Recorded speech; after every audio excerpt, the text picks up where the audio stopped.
ziar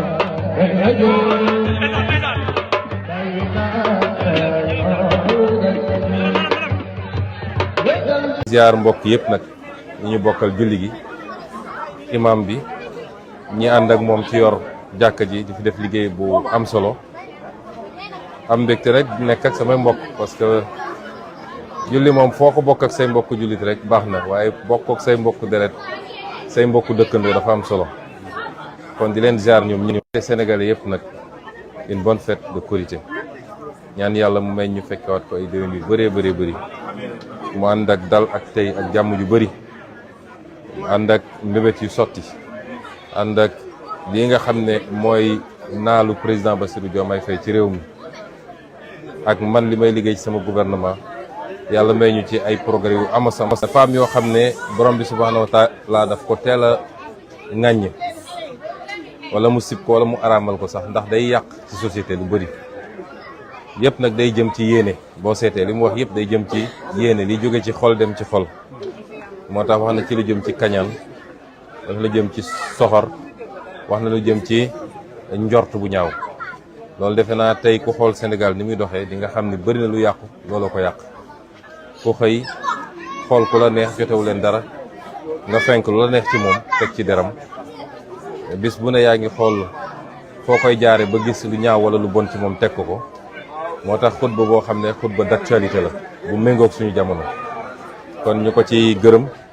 ñu ko ñaan yàlla mu yokk xam-xamam yokk wér-gu-yaram ba liggéey bi mu taxawee mun koo continuer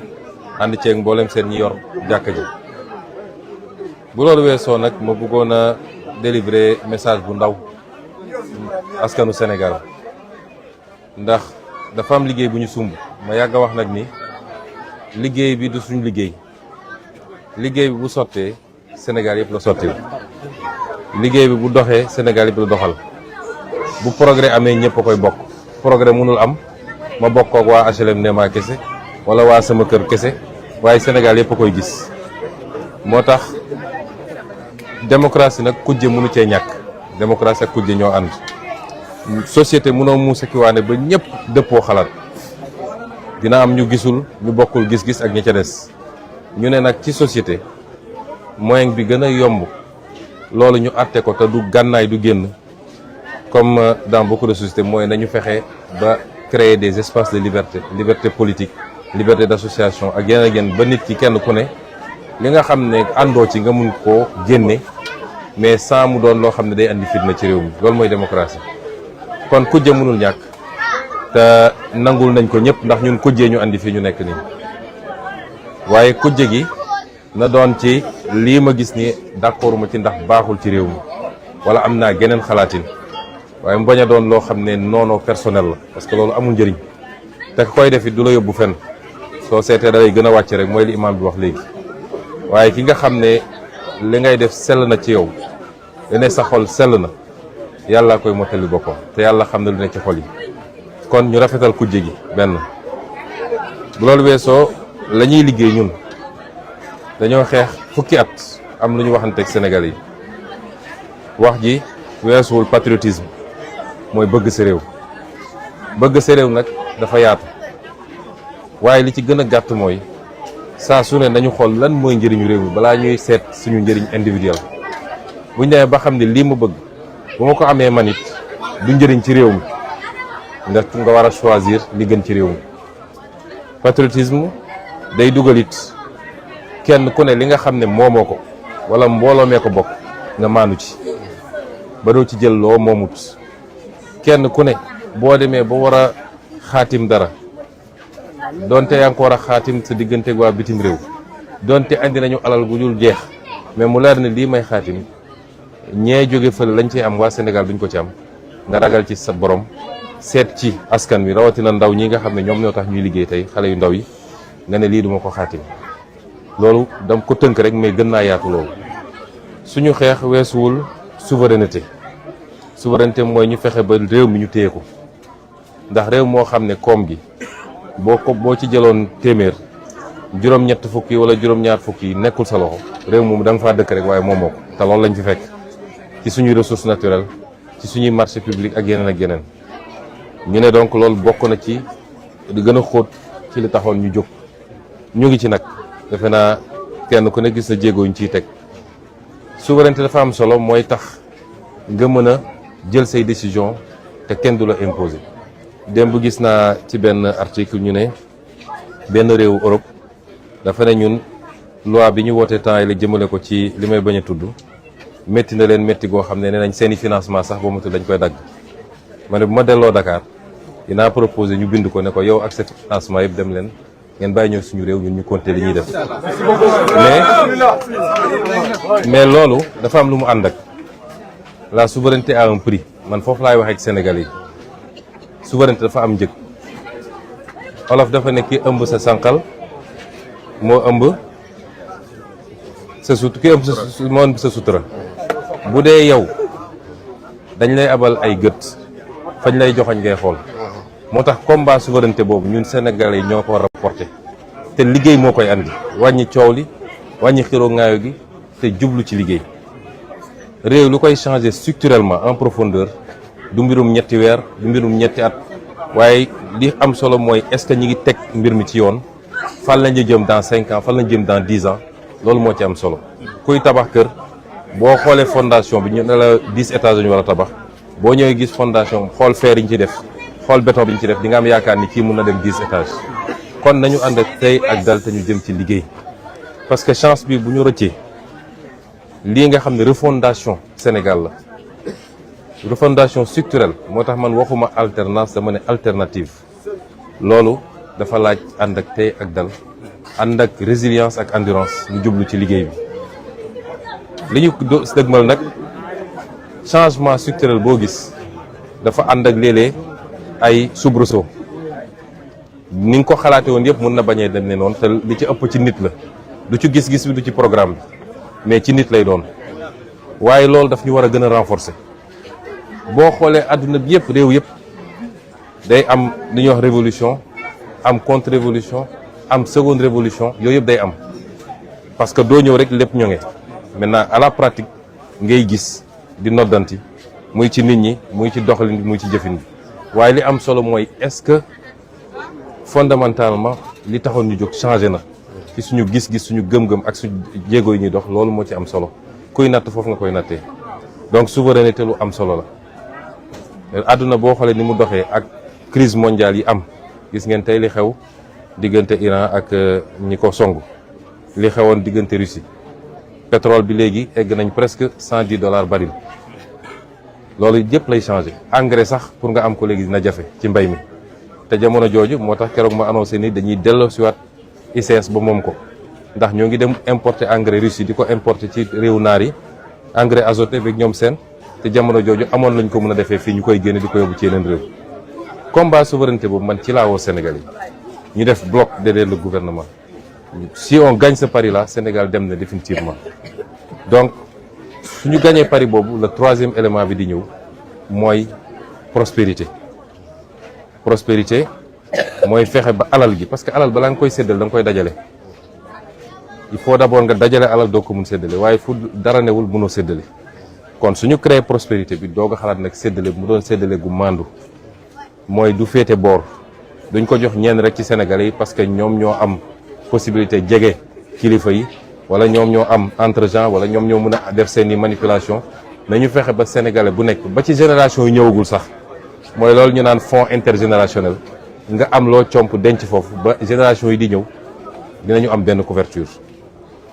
bu mujj bi nag mooy justice réew bu amul justice mënul dem justice nag lu yaatu la justice ci activité économique yi justice ci société bi justice ci état bi mais réew mu amul justice mënul dox mooy kenn ku ne bu dee wàcc nga yoon ba mu fës ni wàcc nga yoon li bon mooy ñuy fenkal nit ay dossiers yu amul waaye nit ku wàcc yoon ba mu leer ni wàcc nga yoon li yoon wax ñu teg ko sa kaw réew mu la ëppale loolu moo la gën a jag waaye réew moo xam ne nit mun na def lu ko neex parce que jàpp na ni après mën naa dem naxanteeg Masamba wala Mademba wala ma dem làqu ci gannaaw diw dara du ma dal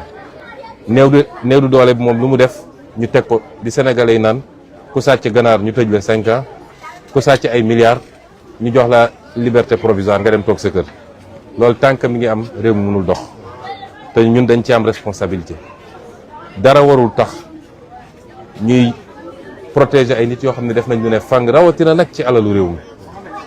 stratégie politique warul tax bëgg ay voix warul tax man yàgg naa ko wax sama rakk ma bokkal ndey ak baay bu jëlee alalu réew mi na dem diglante ko ak réew mi bu dóoree ku mu warul dóor wala mu rey ku mu warul rey na dem diglante ko ak yoon. du ma ci intervenir li ma ci mën mooy dinaa ko seeti dinaa ko nemmeeku dinaa jàppale njabootam dinaa ko wutal avocat waaye du ma ci intervenir na yoon def li mu war a def. réew bu dajale loolu réew moom ala kulli xaal kenn mënu koo tee dem. ma daaneel daal ci lancer un appel aux Sénégalais ñun dañoo bëgg conscience citoyenne parce que am na niveau conscience citoyenne boo xam buñ ko amee rek dara mënatuñoo téye àdduna bi dafa nekk ci changement bu profond. ñi am doole ci àdduna ñi ngi jàmmarloo di dóorante di reyante parce que diggante puissance yi nga xam ne ñi ngi yéeg di am doole ak puissance yu ndawaan yi nga xam ne yu intermédiaire ak ñun ñi nga xam ne existé wuñu sax ci carte géopolitique bu àdduna ñun ñoo war a xam ni fi nit ñi teg seen tànk ba egg fii Chine bii ñuy tudd il y a 30 ans famine dafa daan am famine du ñu am lu ñu lekk ba lu mat 30 millions de personnes dee fa parce que amuñu lu ñu lekk. tey c'est devenu la première puissance économique du monde est-ce que Chine di nga dem fekk fa coow wala wax ju bëri déedéet chinois dañuy liggéey 24 heures sur 24 avec une discipline extraordinaire moo tax kenn mënu leen téye tubaab yi ñoo ñu gën a développé foofu waaye boo demee xool tubaab ni muy liggéey nga natt kook ñun même ñi émigré sax bu ñu ñëwee dañuy changer façon de travail kon ñun ñoo war a jël conscience ñun loolu la ñu woo Sénégalais yi lañ ci war nañ ko def mooy jiit yu jub jiit yu bëgg réew mi jiit yu sellal ci ni ñu yore alalu réew mi loolu moom dañ ko def ba mu mat sëkk te ñu xam ni dañoo bokk ci entité bu tudd Afrique rawatina Afrique soowu jant muy Afrique de l'Ouest dina jafe ñu dem te ànduñoo ak ñooñu damay faral di wax ni développement mun na nekk ci réew bu ndaw bu ne ku dee defar nga li nga war a def waaye puissance munoo ko am dans un pays de 196 kilomètres carrés pour 18 millions d'habitants puissance dafa laaj territoire mooy suuf su yaa laaj population nga am marché loolu ci CEDEAO lañ ko mën a amee donte problème yi bëri na ñi jiite léeg-léeg demuñu ci direction bi ñu war a dem waaye ñun peuple yi ñoo war a porter unité boobu nga xam ne lu war la suñu diggante ñun biir Afrique ba am doole gi ñu war a am peut-être dans 10 ans dans 15 ans ku ñu woote ak ci àdduna woo ñu ñëw toog ñu nit. Donc je vous remercie pour ces questions. Je voudrais d'abord à l'entame de mes propos me réjouir d'être là aujourd'hui, de pouvoir partager cette fête avec l'ensemble des Sénégalais, mais en particulier ma ville, Ziguinchor, mon quartier, les HLM, d'avoir ce privilège de prier ici, à côté de mes proches, de mes amis d'enfance, de mes parents, de mes voisins, de souhaiter à tout le monde une très bonne fête de Korité, à tous les Sénégalais au monde entier, une très bonne fête et d'adresser nos prières et nos vœux, que nous puissions le revivre encore des années et des années, dans les mêmes conditions de quiétude, de paix et de tranquillité, de prospérité également pour le pays. Je voudrais également adresser mes salutations à l'ensemble des guides religieux de ce pays. Aujourd'hui, nous célébrons une fête religieuse qui est la consécration d'un mois de pénitence pour nous musulmans. Pour nos amis chrétiens, il reste encore quelques jours. J'en profite en tout cas par anticipation pour leur souhaiter également une très bonne fête, une très bonne fin de carême, une très bonne fête de Pâques. Adresser mes vœux à l'ensemble des musulmans, mais l'ensemble des guides religieux, de tous les guides religieux réunis, les guides confrériques, les guides de structures d'associations religieuses, les imams, les prédicateurs, les enseignants. Je leur souhaite à tous, les prêtres, tous une très bonne fête. Féliciter également l'imam pour la qualité de son sermon. Il nous a entretenu de mots sociétaux extrêmement prégnants dans notre société actuelle, tels que la jalousie, l'envie, la médisance, sur des bases qui ne sont pas souvent fondées. Et aujourd'hui, si on voit ce qui se passe dans notre société, facilité par des outils et des instruments comme les réseaux sociaux, évidemment, ça remet au goût du jour le sermon, l'excellent sermon de l'imam, et nous nous approprions ces considérations. Dire aussi que le Sénégal est un pays de liberté. La liberté ne veut pas dire le libertinage. Ça ne veut pas dire que chacun peut faire ce qu'il veut. Un pays de liberté, liberté encadrée par des textes, des lois. La Constitution elle-même d'abord, des textes de loi et des textes réglementaires. Parmi ces libertés, il y a la liberté d'association, il y a la liberté politique, les libertés politiques. Et nous reconnaissons cette liberté à tout le monde. Nous-mêmes avons joui de cette liberté, continuons à en jouir, c'est pourquoi nous sommes là en train de parler. Nous avons pu en jouir en étant dans l'opposition. Nous la reconnaissons à tout le monde. Et nous sommes là en tant que tenants du pouvoir actuel pour garantir ces libertés, mais sans excès, sans exagération et sans conséquences dommageables sur la paix et la sécurité sociale. Et c'est pourquoi je voudrais lancer un appel à tout le monde, à la sérénité, au sens de la responsabilité. Nous sommes tous Sénégalais. Chacun a le droit de s'opposer par les idées, de marquer son désaccord par rapport à des politiques publiques, sans pour autant que ça prenne certaines formes, parce que ce ne serait pas tolérable. Et nous sommes là pour assumer nos responsabilités aussi de garantir, aussi bien pour ceux qui sont avec nous que ceux qui sont contre nous. Nous ne faisons pas de distinction. Nous avons la responsabilité de préserver un certain nombre d'éléments importants pour le pays, notamment pour sa stabilité. Lancer un appel aux Sénégalais. Nous avons démarré un travail qui n'est pas un travail simple. Mais j'ai rappelé que le fondement de notre combat politique, c'est d'abord le patriotisme. Le patriotisme, c'est aimer son pays, plus que soi-même. Être prêt à tout donner pour son pays. C'est extrêmement important. Le patriotisme, ça signifie ne pas s'approprier ce qui appartient à la collectivité. Défendre les intérêts du pays. Vaille que vaille, quel que soit l'interlocuteur que vous avez en face de vous, et quel que soit le pays d'où il vient, sa puissance financière, économique, c'est de dépendre d'abord des intérêts du Sénégal. Ne n'apposer sa signature que quand on est sûr que les intérêts du Sénégal sont saufs. La souveraineté ensuite, c'est extrêmement important. Un pays qui n'a pas les moyens de sa souveraineté ne peut pas être un pays indépendant. Il faut qu'on soit très clair avec les Sénégalais. Souvent, on réclame beaucoup de choses. Les Sénégalais, entre guillemets, certains d'entre nous, vont au-delà du patriotisme et de la souveraineté. Ça prend une forme même de, excusez-moi du terme de parler de suffisance. Nous sommes, c'est bien. Mais il faut avoir les moyens de sa souveraineté. C'est extrêmement important. Quand vous dépendez trop de l'extérieur, vous êtes difficilement souverain. Et des pays ont démontré à quoi ça sert la souveraineté. Aujourd'hui, si vous voyez un pays comme l'Iran, qui malgré presque 40 ans d'embargo, de toutes sortes de persécutions, résiste encore, c'est que l'Iran a créé les conditions de sa souveraineté. Sa souveraineté technologique, sa souveraineté économique, sa souveraineté militaire, ainsi de suite, ce qui lui permet aujourd'hui de résister. Il nous faut travailler à construire cette souveraineté. Elle ne se décrète pas. Et ça passe par tout ce qu'on est en train de faire.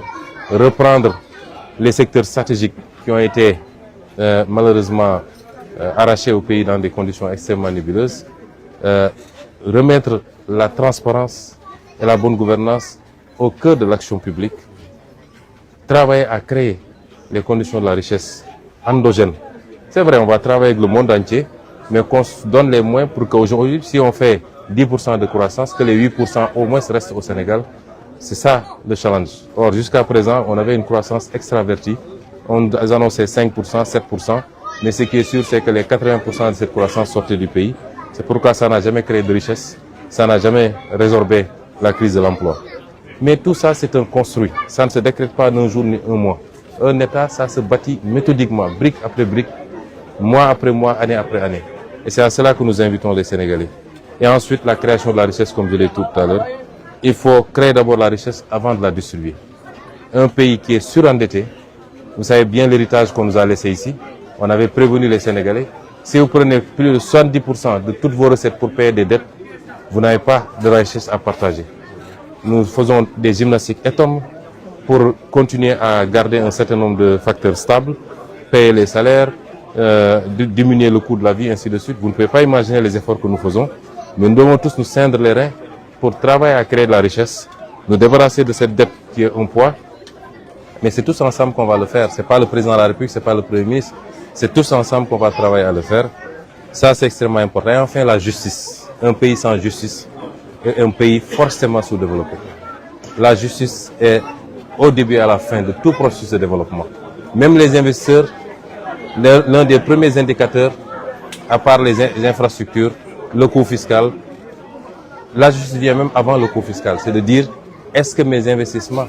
seront sécurisés juridiquement si j'investis des milliards dans ce pays? Donc la justice, elle est importante et ce chantier n'est pas encore entamé, a fortiori finalisé. Les mêmes tares que nous dénoncions sont encore là et il est important que la justice s'applique de la manière la plus transparente mais la plus égale également à tous les citoyens. Tous les citoyens. Si il est établi que la loi a été allègrement violée, il faut que la justice, avec des preuves concrètes, des procès équitables, pas des dossiers fabriqués contre X ou Y, à partir de ce moment, quel que soit le rang de la personne, il faut que la justice puisse s'appliquer. Et il y a aujourd'hui des dossiers qui sont en latence, qui attendent depuis longtemps et qui ne sont pas traités de manière conséquente. Et c'est pourquoi aujourd'hui le peuple n'y croit plus tellement à une bonne application de la justice. Et c'est un chantier qui nous interpelle tous. En ce qui me concerne, malheureusement, en fonction, dans les limites de mes pouvoirs, je fais ce que je peux. Mais c'est un chantier qui interpelle tout le peuple sénégalais, qui interpelle le gouvernement, qui interpelle la justice elle-même, tous les acteurs de la justice, et nous devons y travailler. Et enfin, le message panafricain. J'avais depuis 10 ans, je dis aux gens qu'il est possible d'être développé, même en étant un petit pays. Mais il n'est pas possible d'être puissant.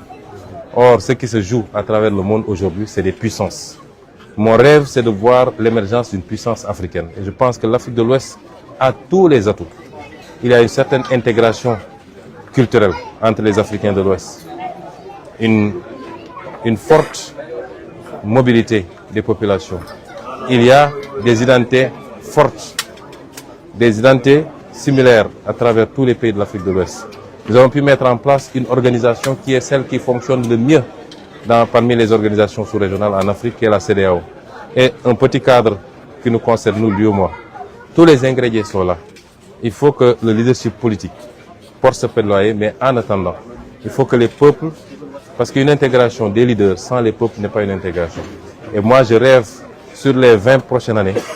de la construction d'une puissance sous-régionale, africaine, panafricaine, qui nous permette de compter sur le plan économique, sur le plan politique, mais également sur le plan militaire, là où les décisions se prennent, qu'on puisse être siégé également, pour que l'Afrique ne soit plus ce parent pauvre de la scène internationale. Donc je vous remercie pour votre intervention. D'abord, à quand la réhabilitation du pont Imbadian et l'ouverture de l'aéroport de Ziguinchor? La deuxième question, c'est les 3 bien sûr soldats qui sont décédés au nord Sindian. Aujourd'hui, quel commentaire faites-vous bien sûr de cette actualité? Pour l'aéroport de Ziguinchor, en venant, j'avais même voulu atterrir à l'aéroport. J'avais demandé au ministre des Transports et au ministre des Infrastructures de voir est-ce qu'il était possible d'atterrir à Ziguinchor. Ils m'ont dit qu'ils sont en train de faire la dernière couche d'enrobé et que l'engagement qui a été pris de livrer cet aéroport en fin avril sera, Inch'Allah, respecté. Nous sommes tous pressés que cet aéroport rouvre et ça permettra de faire les travaux sur la route de Cap Skirring de manière beaucoup plus sereine. Mais je crois que les ministres vont respecter cet agenda-là et que bientôt cet aéroport sera réouvert, Inch'Allah. Pour le pont Émile Badian, nous avons inscrit cette année dans le budget. Vous savez, nous avions lancé le marché. Une entreprise, un consortium entre une entreprise chinoise et une entreprise sénégalaise avait gagné le marché. Mais malheureusement, la situation de la dette et la suspension de notre programme avec le FMI a fait que le financement qui devait être donné par Exim China, ils ont considéré qu'ils attendent l'évolution de nos discussions avec le FMI. Et j'ai dit on ne peut pas attendre. C'est pourquoi j'ai parlé tout à l'heure de souveraineté. Vous voyez là où c'est important d'avoir sa souveraineté. Ma stratégie, si Dieu nous aide, c'est que tous nos chantiers stratégiques, qu'on n'attende plus un financement de l'extérieur. C'est pourquoi sur le budget 2026, j'ai inscrit 30 milliards de crédits pour qu'on finalise des études et que la pose de la première pierre puisse se faire le plus tôt possible cette année 2026 et qu'avec partenaires ou sans partenaires, nous puissions commencer avec nos propres moyens. Nous sommes en train de travailler à ça et je pense que bientôt on viendra faire la pose de la première pierre. On a dit aussi que nous ne voulons pas, la doctrine du président c'est de dire partout où on fait la pose d'une première pierre, le lendemain la deuxième pierre doit être posée. Ce que les gens faisaient, on vient, on fait des cérémonies, on pose la première pierre et puis les gens disparaissent pendant 5 ans. On ne veut plus de ça. Donc si on vient pour poser la première pierre, c'est qu'on doit commencer les travaux. Et c'est pourquoi nous sommes en train de finaliser. Nous sommes conscients du danger, mais nous y travaillons. Enfin, pour la question que vous avez soulevée, je voudrais d'abord présenter mes condoléances aux familles éplorées. C'est toujours des pertes entre Sénégalais. Quand vous voyez la liste des soldats qui sont tombés, il y en a de toutes les zones du Sénégal. Il y en a 2, je crois, qui sont ici de la Casamance, Mfali Sonko et le Badji. Il y en a qui sont d'autres zones du Sénégal. C'est des pertes douloureuses. Certainement, de l'autre côté, il y a des pertes peut-être plus importantes, mais c'est tous des Sénégalais. Je voudrais réitérer ici ce que j'ai dit depuis longtemps. Si vous vous rappelez, lors du meeting de Bignona en 2019, j'étais candidat à l'élection présidentielle. J'avais réitéré que si nous sommes élus, nous ne pouvons pas tolérer qu'il y ait une zone d'exception au Sénégal. Aucun centimètre du territoire sénégalais ne constituera une exception. Et que nous nous donnerons tous les moyens. Notre souhait, c'est dans les plus brefs délais d'en finir avec cette histoire, mais dans la négociation, le consensus et la paix. Nous sommes très avancés avec certaines factions, comme vous l'avez vu. Moi-même, j'ai été à Bissau pour parapher un accord. Et sur ces zones-là, tout est calme. Nous les encourageons à continuer dans ce sens-là et à sortir de cette situation, à revenir dans la vie civile, réintégrer la société. Et l'État est là pour accompagner. Beaucoup de mesures ont été prises pour les États civils, faire leur papier pour eux et leurs familles, les accompagnements pour leur permettre de s'insérer dans la société. Globalement, c'est devenu résiduel. Et ce n'est plus une affaire d'indépendance, c'est une affaire de culture de cannabis. Les ratissages de l'armée,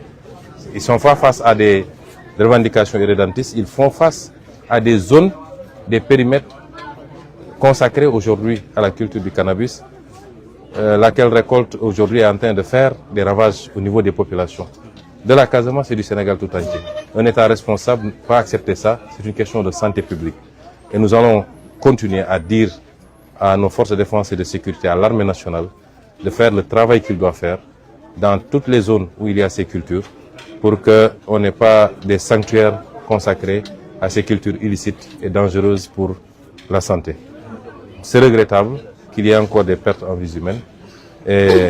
il y a eu une perte à l'issue des accrochages, d'autres c'est un accident. Mais nous nous donnerons tous les moyens pour qu'il n'en soit plus ainsi. Si les gens sont dans les dispositions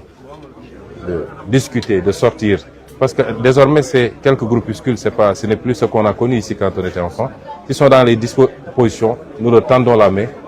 J'ai toujours dit que je suis prêt à rencontrer, à aller partout, y compris à les trouver là-bas pour qu'on en finisse.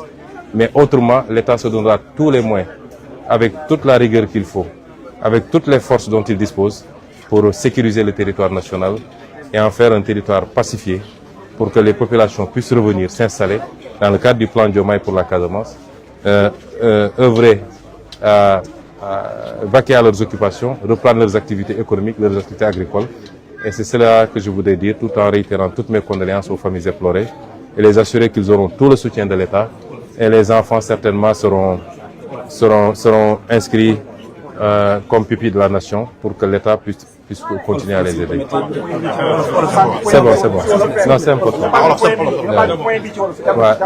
waaw ñu ngi leen di gërëm di leen sant ci laaj yi nga laaj bu ci njëkk mooy aéroport Ziguinchor bi moom defe naa li ci des bëreetul bi may ñëw nii dama wax ministre Déthié Fall ak ministre Yankhoba Diémé ndax kii moo yor transport aérien kii yor infrastructure ne leen su ma sañoon di damay atterrir Ziguinchor directement bi ñu xoolee waat ma ne ma dernière couche enrobée bi parce que xam nga avion fu muy wàcc bokkul ak tali bu oto di daw donc couche yu bëri la ñuy def mu ne ma ci dernière couche bi la ñu nekk te bu soobee yàlla ñoom date bi ñu joxoon mooy maximum le 30 avril bu soobee yàlla d'ici là aéroport bi dina pare ñuy yaakaar ni dina amee noonu parce que xam naa ni ministre yu farlu lañu te liggéey bi ñu ciy avancé ñaareel bi mooy pont Émile Badiane pont bi it ñun xam nañ li ci ne te jël nañu tous les engagements pour régler ko rapidement defoon nañu bi ñuy doog a ñëw 2024 monté dossier bi lancé appel d'offre bi ba ñi ko gagné woon benn société bu Chine la bu ànd ak benn société Sénégal financement bi ñu waxtaanoon ak Exim China nga xam ne mooy seen banque export ba mu waroon ñu jox financement bi ay milliards yu bëri la nag ay centaines de milliards la te pont bi ñu bëgg a def pont bu mucc ayib la ndax day yóbbaale yoonu tooboor bi nga xam ne daanaka chaque 5 ans lu ñu defoon bi yàqu donc dañ koy defar benn defar boo xam ne dootul am problème mais dina yóbbaale lu bëri biir Ziguinchor ay travaux annexes yoo xam ne yenn yoon yi yenn artères yi léegi bi ñu defee loolu ba pare li ñuy wax la crise de la dette mooy bor bi nga xam ne nguur gi fi jóge bana ko fi bor bi feeñ Fonds monétaire international amatuñu programme ak moom te xam nga àdduna bi ni muy doxee mooy réew yëpp dañuy xaar ba xam ndax Fonds monétaire joxe na accord am ba pare ñuy doog a am xel mu dal ci liggéey ak yow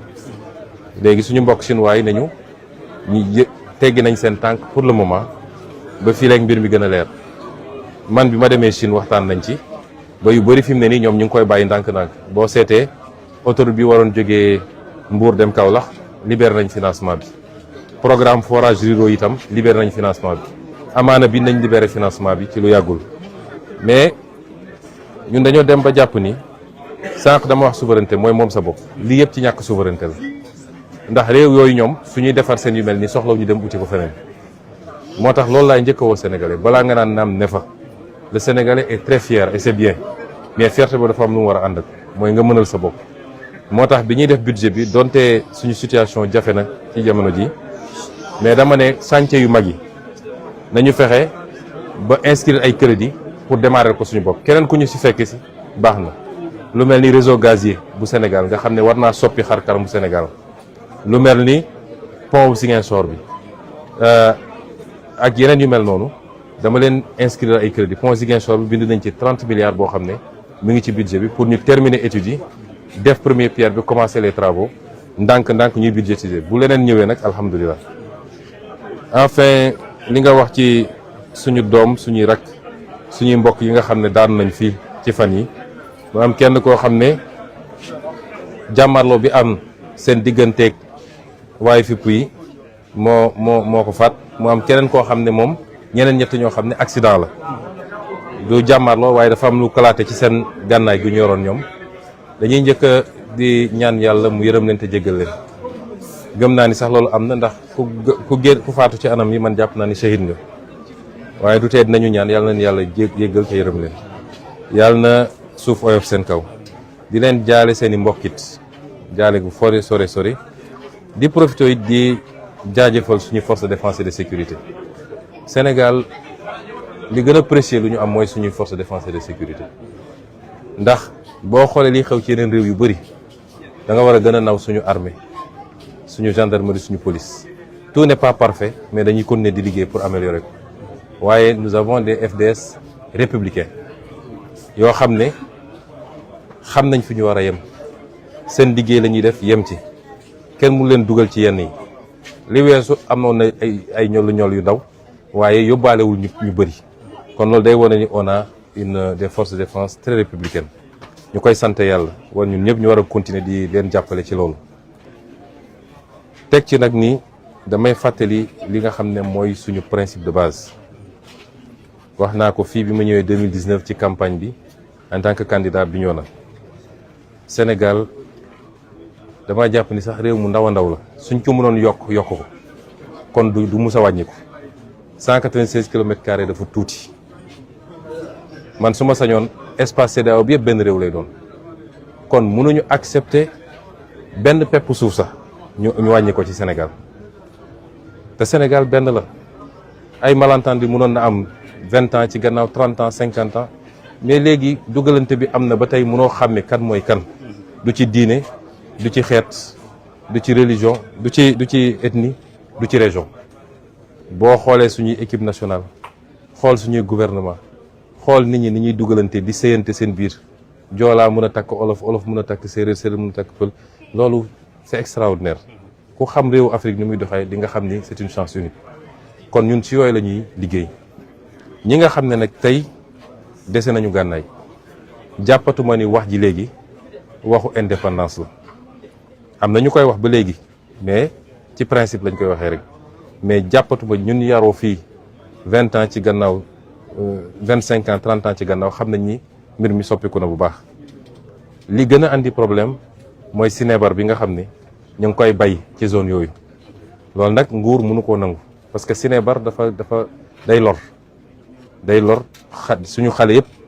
dem ba tàmm sinébar di ko muucu li muy yàq dafa bëri moo tax buñ ko defoon Bawol wala ñu def ko Ndar wala ñu def ko Fuuta dinañu wax suñu FDS ñu dem dindi ko kon Casamance mënul doon exception loolu ndigal gu leer la ci président de la République joxe ñu koy appliquer di ko suivre chaque jour fépp foo xam ne ñu ngi fay def loolu dinañ ko dindi nañ engagé nag tous les moyens qu'il faut pour loolu dindee ko bu loolu weesoo nag ñu ngi continuer tàllal suñu loxo ñëpp jot na ñu génn ci lii amul jëmukaay amul mucc kon looy woote pendant 40 ans te ab village sax contrôlé woo ko xamal ni lii amul mucc ñun ñëpp benn lañ ña fa nekk suñuy mbokk lañ man je l'assume samay papa lañu samay frère lañu samay sœur lañu je l'assume publiquement ku mu neex nga dema lii nga wala lële waaye lii ñu nekkee nii amul mucc te tegul ci yoon kon nañu génn ñu toog waxtaan bokk réew mi tabax ko xool nu ñuy créer unité bu gën a yaatu ci Afrique mais pas nu ñuy daggaatee réew yi kenn ku nekk am sa benn 50 kilomètres carrés amul njëriñ àdduna doxewul noonu souveraineté nag dafa am solo ci li may dellu si affaire pont bi moo tax ci loolu lay tëjee di ci continuer woo Sénégal yi ba ci la défense de nos valeurs culturelles souveraineté da ci am solo ndax da ngay gis réew moo xam ne day jox financement Sénégal démb gis naa ko ci réew bu ñuy wax xam nga Luxembourg la xam nga benn réew ci Belgique ne waaw roi bi ñu voté ci affaire ngóor jigéen yi naqar na leen ba bompul dañuy téye seen financement may leen duñ leen xaar ngeen téye ko sax ñun ñoo leen bind leen téye leen seen xaalis waaye message bi ñu ci war a jàngat ñun Sénégalais yi mooy li ñuy woote it il faut qu'on se donne les moyens mën koo doxal ba mu mat sëkk kon ñu ngi leen gërëm di leen sant salaamaaleykum